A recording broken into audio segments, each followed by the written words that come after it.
Bismillahirrahmanirrahim. Assalamu alaikum, dear students. How are you all? Hope all of you are fine. Okay, students, we have discussed about our lecture. In our previous lecture, we have discussed about our chapter, our lesson number 13, religion and languages.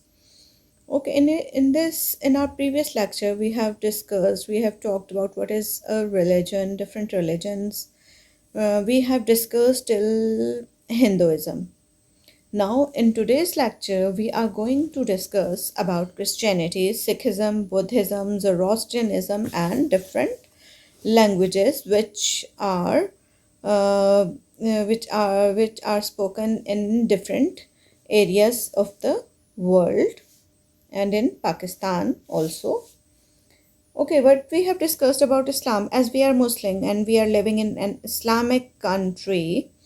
Islam spread to all over the world, and the followers are Muslims, and we believe on one God, Allah, and Hazrat Muhammad SAW was last messenger of Allah. And then five pillars of Islam: Shahada, Namaz, Zakat, Hajj, and Roza, or fasting. The Holy Quran was revealed to Hazrat Muhammad sallallahu alaihi wasallam. Our holy book is Quran Pak.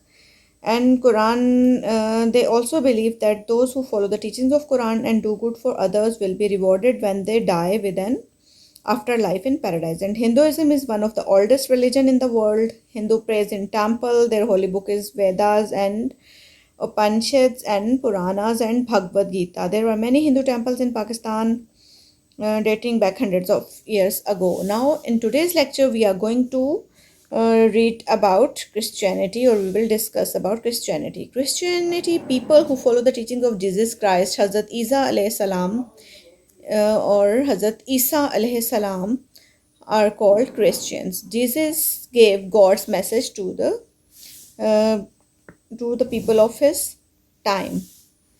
Okay, they have their holy book.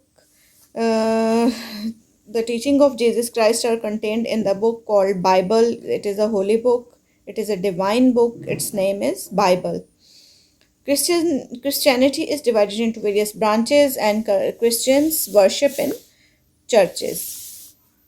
Main festivals Christians celebrate is Easter, is a Christian festival. Easter is celebrated on the first Sunday following the full moon that occurs on or just after the spring equinox. And Christmas is the birthday of Hazrat Isa alayhi salam, or Jesus Christ.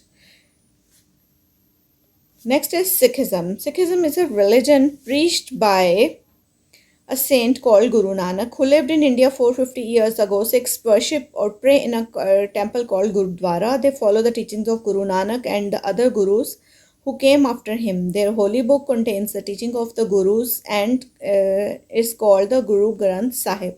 The holiest temple of Sikhism is Golden Temple in Amritsar, India.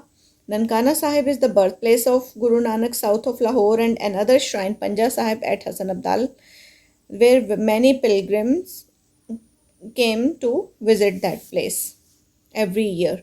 The holy book of Sikhs, or Guru Granth Sahib, is like that. I am showing you the image. Then comes the Gurdwara, it is look like that. And their holiest and their sacred place or golden temple is in Amritsar, which is Amritsar, India. Next is Buddhism. Okay, the founder of Buddhism was a prince. Was Gautama Buddha. He was a prince who lived in India about 2500 years ago. For many years, he roamed the land in search of peace and thought deeply about life. At last, he found answers to some of the questions in his mind. He then became known as the Buddha, or the Enlightened One. Buddhism was spread to many countries such as Tibet, China, Nepal, Japan, and other Southeast Asian countries. Buddhists also worship in temples. Okay, Gautama Buddha, who was the founder of Buddhism, was a prince, and he was not satisfied with the life. So he roamed around in forests in search of peace. So he got enlightened, or got peace over there. So, and the followers of Buddha is called Buddhist, or the religion is called Buddhism. And Buddhism has spread to many countries such as Tibet, China, Nepal, Japan, and other Southeast Asian countries. Buddhists also worship in a temple. There, where Buddhists worship in front of a statue of Buddha, is called Buddhist temple. Next is Zoroastrianism. Zoroastrianism, the followers of uh, their spiritual leader Zoroaster, is called Parsis. Parsis are the followers of Zoroastrianism. Their holy book is called Avesta, and the religion began in Persia. Present day Iran is 6th BCE. The Parsis pray and worship in their fire temples, where a sacred flame is always kept alight. Avesta is their holy book, and fire temple they will pray, where the flame is always keep alight, because they thought that it is a sacred flame and it is always lit in their temples. Next part is that we are finished with our religions. We have studied about different religions. Now it's the turn to discuss about the language, which is also a very important part of culture. Through language we communicate with each other, through symbols we communicate with each other, by showing actions we communicate with each other, but these are all in the form of language, which may be verbal or non-verbal.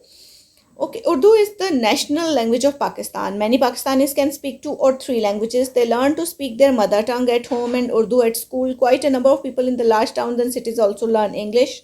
Apart from English and Urdu, the most common languages spoken in Pakistan are Punjabi, Pashto, Sindhi, Balochi, Brahvi, Hindko, Saraiki, and Gujarati.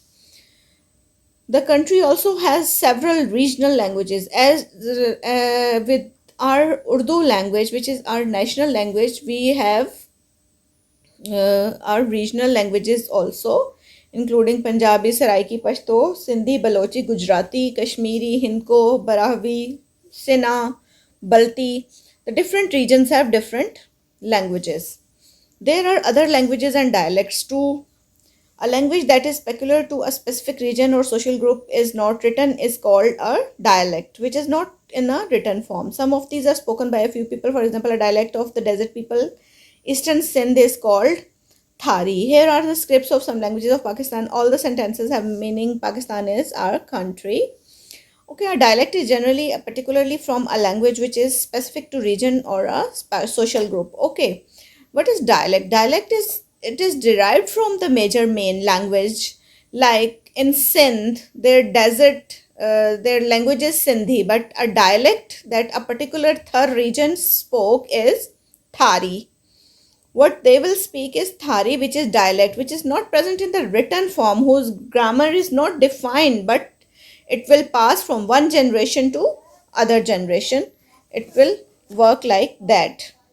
Okay, students, hope you understood about all the terms that we have discussed in this lesson very well. Have a nice day. Allah Hafiz.